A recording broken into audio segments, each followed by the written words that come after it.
What's up, everybody? It's your boy TTG, and we're back here with another video. Rapid reaction to the All-State Sugar Bowl. Georgia loses 23-10 to Notre Dame. In this game, I picked this. I didn't pick it to be quite this bad, but I did pick Notre Dame to beat Georgia.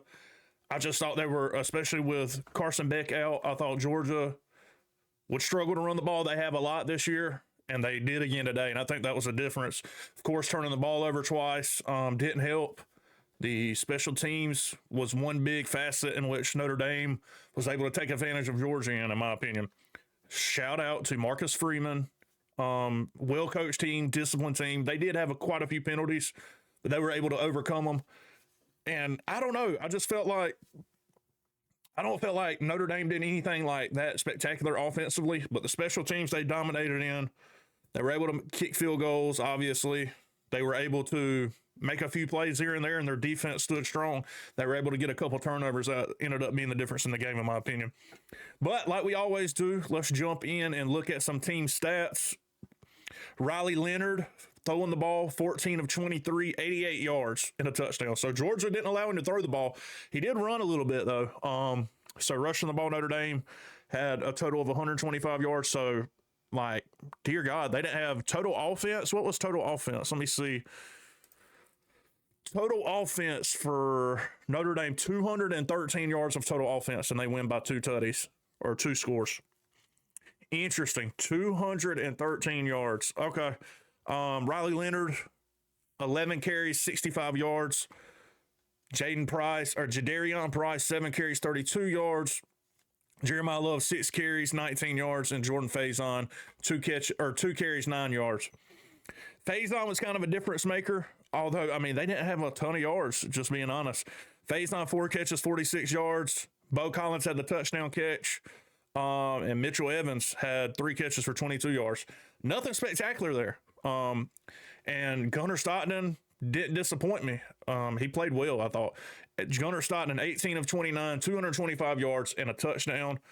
Trevor Etienne, rushing the ball is where Georgia struggled. They had 69 yards rushing, 2.5 a carry. That's counting the sack yardage, though. So, could be quite a little bit better, but Trevor Etienne, 11 carries, 38 yards. Not great. Nate Frazier, 4 carries, 37 yards. A lot better, 9.3. Arian Smith, 1 carry for 13 yards. Dylan Bell, 1 carry for 1 yard. And then, again, they dropped a couple, too. Arian Smith, 1 catch, 67 yards. Cash Jones, 2 catches, 37 yards and a touchdown. Lovett, 3 catches, 36 yards. Dylan Bell, 5 for 34. I felt like they needed to get this guy involved more. Oscar Delp, 2 catches, 18 yards. I felt like he needed to be more effective, in my opinion. Of course, the 2 turnovers. The Gunnar Stockton getting strip sack was tough right before halftime. That was a momentum killer. And then ETN with the fumble on the big hit. But ETN's not known for fumbling, so I mean, I don't know. It was a strange game. But I did pick this game. I did pick Georgia to win. I mean, I did pick Notre Dame to win, to pull off the upset.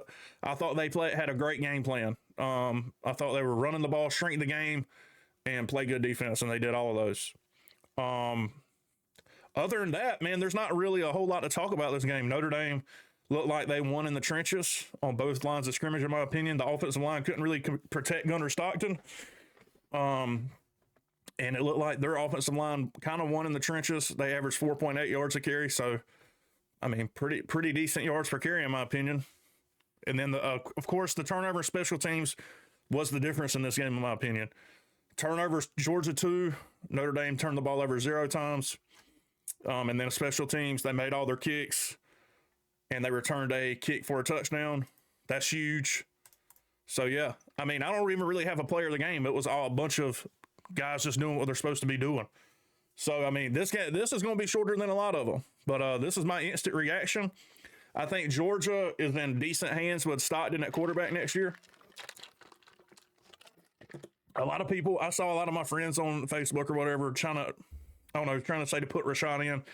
Gunnar Stockton played fine, in my opinion. He took care of the football. I mean, he had the 1 turnover on a strip sack, but that's because the left tackle was getting dominated all night long. So Gunnar Stockton looked decent to me. He's got a cannon. He put the ball where his guys can go make some plays. Who did he throw that one Arian Smith, the long ball, the 67-yard catch was a beautiful pass, beautiful pass. And then the kid bunting into the ref, moron, got him, what, a 15-yarder? May have cost them 7 there, and who knows? In this kind of game, that might have been the difference in the game. But Georgia loses, down goes Georgia. Every team that had a bye in the first round lost. I don't know if that's saying something about the bye not being necessarily a good thing or if it's just a coincidence. Now, we do have some interesting matchups we're going to talk about later next week in the semifinals. Notre Dame will be taking on Penn State, and then you got Texas and Ohio State at the other side. So, if I may predict the finals right, according to my bracket, I think I had Penn State and Ohio State in the finals. We'll see. But anyway, that's going to do it. I don't really have much else to say. Game was kind of short. Not a lot of big plays happened. But, yeah, if Georgia takes care of the football and wins the special teams, they win the game, in my opinion, and they didn't. Marcus Freeman did a great job having a game plan. And, yeah, I mean, hats off. Al Golden did a great job with his defense. He knew when to dial up the blitzes and when to put Stockton under pressure. They were able to stop the run. Hats off to him. Great game plan. But, yeah, I'll see you guys tomorrow. Hopefully the Ole Miss game tonight isn't copyrighted so I can react to it tomorrow. Other than that, I'll have to come up with something. I don't know what's next. I know later next week I will break down I'll probably just do one longer video and break down both the playoff games, the remaining 2 semifinal games. But until then, I'll see you guys later. Enjoy the Ole Miss game tonight. Have a great week.